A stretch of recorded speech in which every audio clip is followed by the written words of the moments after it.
नमस्कार साथियों।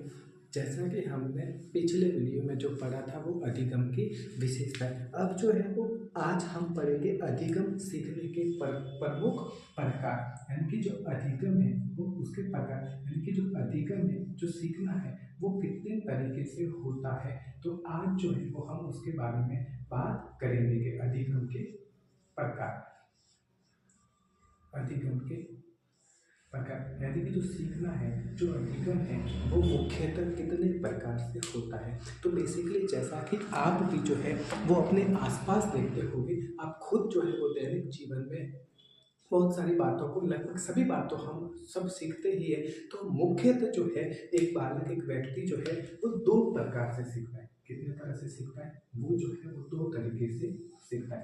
पहला सीखना वह होता है गद्यात्मक अधिगम। गद्यात्मक अधिगम, पहला सीखना यानी पहले जो है वो गद्यात्मक अधिगम के द्वारा सीखता है।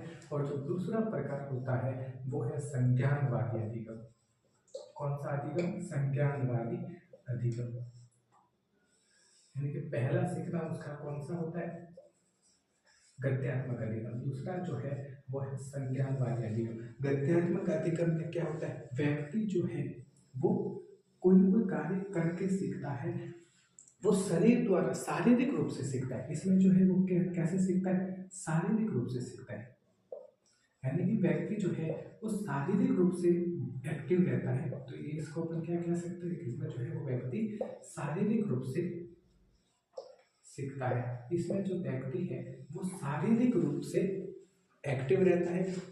और अपन इसको, इसके जो उपनाम है वो अपन क्या कह सकते हैं? कर्मेंद्रिय अधिगम। क्योंकि इसमें जो व्यक्ति है वो शारीरिक रूप से सीखता है, कर्मेंद्रियों के द्वारा सीखता है, इसलिए अपन इसको कर्मेंद्रिय अधिगम भी बोल सकते हैं।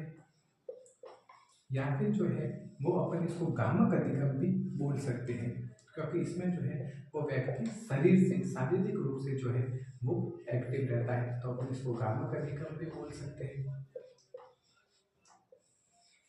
ठीक है। एक जो है अपन इसका ही उपनाम क्या कह सकते हैं? एक क्रियात्मक अधिगम। क्योंकि इसमें जो है वो व्यक्ति कार्य करके कोई ना कोई कार्य सीखता है, करके सीखता है। तो एक अपन इसको क्या कह सकते हैं? क्रियात्मक अधिगम। एक जो है वो अपन इसको और क्या कह सकते हैं? मूर्त। ये जो है वो मूर्त अधिगम है। मूर्त अधिगम क्यों? क्योंकि इसमें व्यक्ति जो है वो शारीरिक रूप से सक्रिय होकर कार्य करता है। और जब वो शारीरिक रूप से सक्रिय होकर के कार्य करेगा तो उसके सामने जो चीजें होगी उन वही तो, तभी तो वो शारीरिक रूप से कर्मेंद्रियों द्वारा कार्य करेगा। तो इसको अपन क्या कह सकते हैं? कि मूर्त अधिगम है। इसमें व्यक्ति जो है वो उसके द्वारा सीखता है जो चीजें उसके सामने होती है। ठीक है।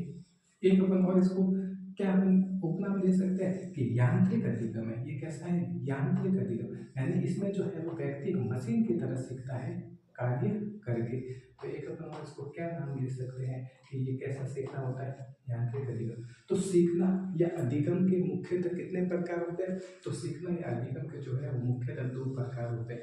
पहला प्रकार होता है गद्यात्मक अधिगम। इसमें जो व्यक्ति है वो कैसे सीखता है? वो शारीरिक रूप से सीखता है। वो कैसे सीखता है? वो शारीरिक रूप से सीखता है। और शारीरिक रूप में जो है जब व्यक्ति सीखता है तो वो कर्मेंद्रिय अधिगम। कर्मेंद्रिय अधिगम इसको क्यों कहते हैं? क्योंकि इसमें जब व्यक्ति शारीरिक रूप से सीखता है तब उसका जो शरीर है वो उस काम में एक्टिव रहेगा, तो उसकी जो कर्मेंद्रिय है वो एक्टिव रहती है, इसलिए इसको कर्मेंद्रिय अधिगम। गामक अधिगम इसको क्यों कहते हैं? क्योंकि इसमें जो है वो व्यक्ति सीखने के लिए अपने शरीर का प्रयोग करता है, अपने हाथ पैरों का प्रयोग करता है, इसलिए गामक अधिगम है। क्रियात्मक अधिगम, क्योंकि इसमें व्यक्ति जो है वो कोई भी कार्य करके सीखता है, तो ये हो गया क्रियात्मक अधिगम। मूर्त अधिगम यानी जब व्यक्ति शारीरिक रूप से सीख रहा है, कार्य को करके सीख रहा है, अपने हाथ पैरों का प्रयोग करके सीख रहा है, तो वो कैसा सीखना होगा? वो मूर्त ही तो होगा। उसके सामने कोई चीज होगी तभी तो वो हाथ पैरों का प्रयोग करके उस कार्य को करके सीख रहा है। और यांत्रिक अधिगम यानी कि इसमें जो ये सीखना कैसा होता है? मशीन की तरह ये सीखना होता है। यांत्रिक, इसे बार बार अभ्यास करना पड़ता है। अब जो दूसरा सीखना है वो कौन सा है? संज्ञानवादी अधिगम। कौन सा अधिगम? संज्ञानवादी। इसमें जो है वो व्यक्ति कैसे सीखता है? मानसिक रूप से सीखता है। इसमें व्यक्ति सीखने के लिए किसका उपयोग करता है मस्तिष्क का। इसमें जो है वो मुख्यतः मानसिक रूप से सीखा जाता है, मानसिक रूप से सीखना। जैसे कि जो मजदूर होते हैं, जो घर बनाने वाले मजदूर होते हैं, वो इस गद्यात्मक अधिगम का उपयोग करते हैं, जबकि उसी घर का जो नक्शा बनाने वाला इंजीनियर है वो संज्ञानवादी अधिगम का उपयोग करता है। तो इसमें क्या होगा कि शरीर के द्वारा कार्य किया जाएगा, जबकि उसमें क्या होगा, संज्ञानवादी मस्तिष्क के द्वारा मानसिक रूप से जो है वो कार्य किया जाएगा। अब अपन इसको मानसिक रूप से सीखना है तो अपन इसको क्या कह सकते हैं कि ये मानसिक अधिगम है। ये कौन सा अधिगम है? मानसिक अधिगम। और जब व्यक्ति मानसिक अधिगम करता है तो उसी जब व्यक्ति मानसिक अधिगम करेगा, जब व्यक्ति संज्ञानवादी अधिगम करेगा तो क्या होगा, उसकी समस्याओं का समाधान हो जाएगा। तो एक अपन इसको और क्या नाम दे सकते हैं कि ये समस्या समाधान अधिगम है। कौन सा? समस्या समाधान। ये कौन सा अधिगम है? ये तो समस्या समाधान अधिगम है। ये भी अपन इसको और नाम दे सकते हैं। इसके अलावा और अपन इसको क्या नाम दे सकते हैं कि ये देखो ये मूर्त है, क्योंकि इसमें जो है वो व्यक्ति के सामने कोई चीज़ है, जैसे कोई घर बनाना है तो उसके सामने वो जमीन है, उसके पास ईंटें है, उसके पास रेती है, उसके पास नक्शा है, उसको सिर्फ उस नक्शे के अनुरूप घर बनाना है और कुछ नहीं करना। लेकिन ये कौन सा अधिगम है? ये अमूर्त अधिगम है। कौन सा अधिगम है? ये अमूर्त अधिगम है। इसमें जो है वो व्यक्ति को के पास कुछ भी चीज़ें नहीं होती है, उसको जो भी सीखना है वो उसको अपने खुद के दिमाग का उपयोग करना पड़ेगा। जैसे कि घर का नक्शा बना रहे तो घर का नक्शा संज्ञानवादी अधिगम है, उसके पास कुछ भी नहीं है, सिर्फ उसको एक पेज ला कर दे देंगे और जमीन का माप बता देंगे कि ये जमीन का माप है, ये पेज है, अब आप नक्शा बनाओ। तो उसके पास उसके सामने कुछ नहीं है, सिर्फ एक पेज है और जमीन है, फिर उसे नक्शा बनाना है तो वो अमूर्त अधिगम है, उसे सोचना पड़ेगा। लेकिन ये कैसा है? ये मूर्त अधिगम है, क्योंकि इसमें जो गद्यात्मक अधिगम है तो इसमें व्यक्ति के पास वो नक्शा है, पहले से सामान है, उसे घर ही बनाना है। तो ये अमूर्त अधिगम हो गया। अब इसमें जो है जब भी व्यक्ति संज्ञानवादी अधिगम करता है तो उसकी जो इसमें व्यक्ति जो है वो ज्ञानेंद्रियों द्वारा सीखता है। किसके द्वारा?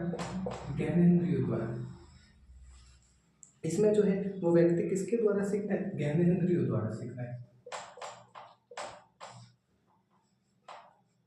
इसमें जो है वो व्यक्ति ज्ञानेंद्रियों द्वारा सीखता है।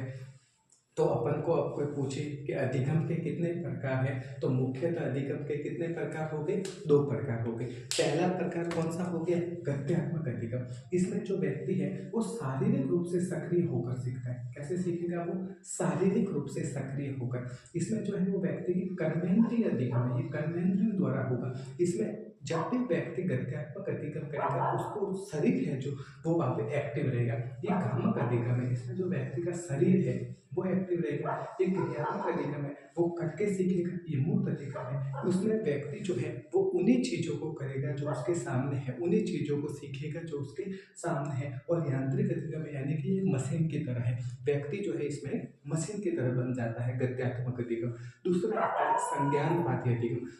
इसमें जो भी व्यक्ति सीखेगा वो कैसे सीखेगा? वो मानसिक रूप से सीखेगा, वो अपना दिमाग लगाएगा, वो दिमाग सोचेगा, चिंतन करेगा, तर्क करेगा, चिंतन और तर्क द्वारा ये सीखा जाएगा। और जब ये मानसिक चिंतन तर्क द्वारा सीखा जा रहा है तो अपन इसको क्या कह सकते हैं? ये मानसिक अधिगम है, बिल्कुल कह सकते हैं। दूसरा, जब कोई व्यक्ति चिंतन करने लग जाता है, तर्क करने लग जाता है तो उसकी क्या हो जाता है? समस्याओं का समाधान हो जाता है। तो अपन इसको क्या कह सकते हैं कि समस्या समाधान अधिगम भी है। चौथा, संज्ञानवादी अधिगम जो है उसमें व्यक्ति कैसे सीखता है? अमूर्त चीजों को सीखता है। कौन सी चीजों को सीखता है? अमूर्त चीजों को सीखता है। तो इसको अपन क्या कह सकते हैं? ये अमूर्त अधिगम है। इसमें व्यक्ति कैसे चीजों को सीखेगा? अमूर्त चीजों को। पांचवी जो है वो है कि ज्ञानेंद्रियों द्वारा सीखना। इसमें जो व्यक्ति है जब भी सीखेगा तो उसकी जो ज्ञानेंद्रिय है उनके द्वारा सीखेगा, जबकि गद्यात्मक अधिगम में वो किसके द्वारा सीखेगा? कर्मेंद्रियों के द्वारा। तो ये हो गया अधिगम के प्रमुख प्रकार। ठीक है, तो अभी हमने क्या पढ़ा था कि अधिगम के प्रकार। तो अधिगम के कितने प्रकार होते हैं? तो 2 प्रकार होता है। गद्यात्मक अधिगम, इसमें जो व्यक्ति है वो शारीरिक रूप से सीखता है, शारीरिक रूप से सक्रिय होकर सीखता है। और जो दूसरा अधिगम होता है वो होता है संज्ञानवादी अधिगम, इसमें जो व्यक्ति है वो मानसिक रूप से सक्रिय होकर सीखता है। ठीक है। लेकिन मुख्यतः जो है वो ये दोनों अधिगम साथ साथ चलते हैं। जैसे कि मैं आपको उदाहरण देता हूँ, आपको एक घर बनाना है, ठीक है। अब आपके पास एक प्लॉट है, अब इस प्लॉट पर आपको घर बनाना है, तो मुझे कैसा घर बनाना है इसके लिए मैं किसके पास जाऊँगा? एक इंजीनियर के पास जाऊँगा। सबसे पहले किसके पास जाऊँगा? मैं एक इंजीनियर के पास गया और उसने जो है वो मुझे इस प्लॉट का नक्शा बना कर दिया है कि सर आप जो है वो ऐसा ऐसा घर इस पर बना देना। तो बताओ, ये उसने जो नक्शा बनाया, ये कौन सा उसने ये जो नक्शा बनाया, ये कौन सा अधिगम हो गया? ये संज्ञानवादी अधिगम हो गया, क्योंकि उसके सामने ये अमूर्त चीज है, ये प्लॉट सिर्फ दे रखा है, उसको जो नक्शा बनाना है वो उसके सामने थोड़ी है, फिर भी उसने नक्शा बनाया, तो ये उसका जो है वो हो गया संज्ञानवादी अधिगम। इंजीनियर द्वारा इंजीनियर द्वारा घर का नक्शा बनाना, ये इसका कौन सा अधिगम हो गया? ये उसका हो गया संज्ञानवादी अधिगम, क्योंकि उसने जो है इसमें मानसिक रूप से सोचकर उस नक्शे को बनाया है, उसने अपने दिमाग मानसिक रूप से वो सक्रिय रहा है। अब आपने जो अब जो है वो आपको नक्शा लेकर कहाँ पर आ गए? एक ठेकेदार के पास आ गए। अब जो भी उन्होंने वो नक्शा दिया था, आपने वो दे दिया उस ठेकेदार को, तो अब उस ठेकेदार ने क्या कर दिया? मजदूर लगा दिया। क्या लगा दिए? मजदूर। और जैसा वो नक्शा था वैसा का वैसा आपको घर बना के दे दिया। अब बताओ, इन्होंने कौन सा अधिगम किया, या इन्होंने किस तरह से कार्य किया?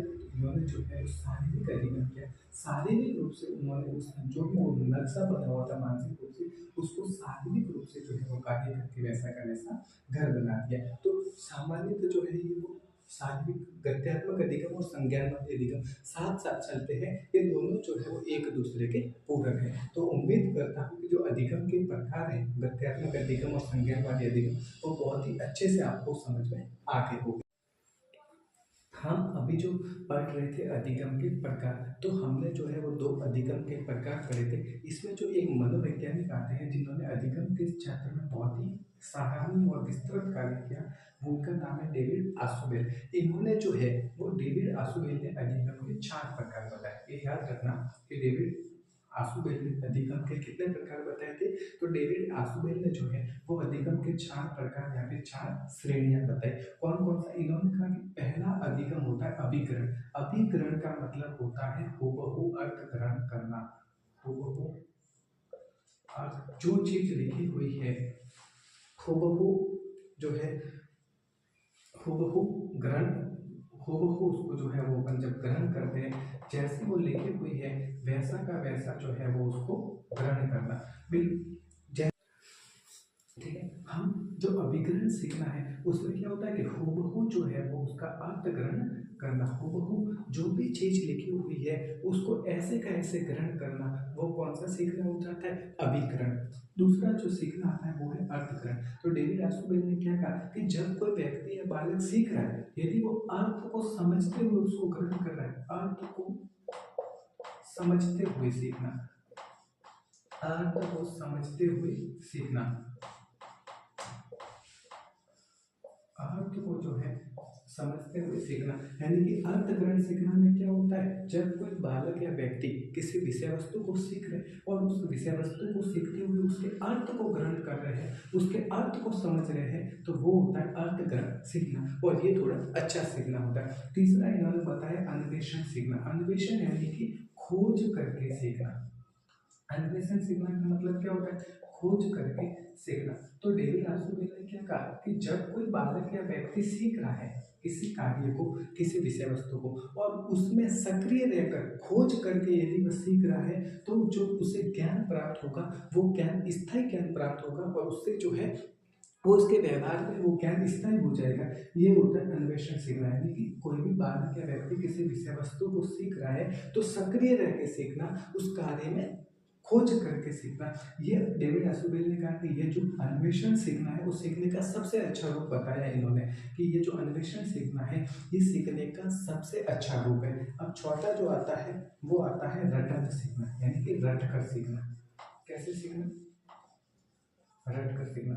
इन्होंने कहा कि जब कोई बालक या व्यक्ति किसी विषय वस्तु को रट कर सीखते हैं तो फिर वो होता है रटंत सीखना। और डेविड आर्किबेल ने इसे सीखने का सबसे खराब रूप माना है कि जो रटंत सीखना है इसमें कोई बालक या व्यक्ति किसी विषय वस्तु को रट कर सीख तो लेता है, लेकिन उससे उसके व्यवहार में कोई स्थायी परिवर्तन नहीं आता। उससे उसे जो ज्ञान मिलता है वो अस्थायी होता है और वो कुछ समय बाद भूल जाता है। तो याद रखना कि डेविड आर्किबेल ने जो है वो अधिगम के 4 प्रकार बताए हैं या 4 श्रेणियां बताई हैं। पहला अभिग्रहण यानी कि अर्थ हूबहू ग्रहण करना, उसको जो चीज लिखी हुई है सेम टू सेम। दूसरा है अर्थग्रहण यानी एक एक शब्द के अर्थ को ग्रहण करते हुए सीखना।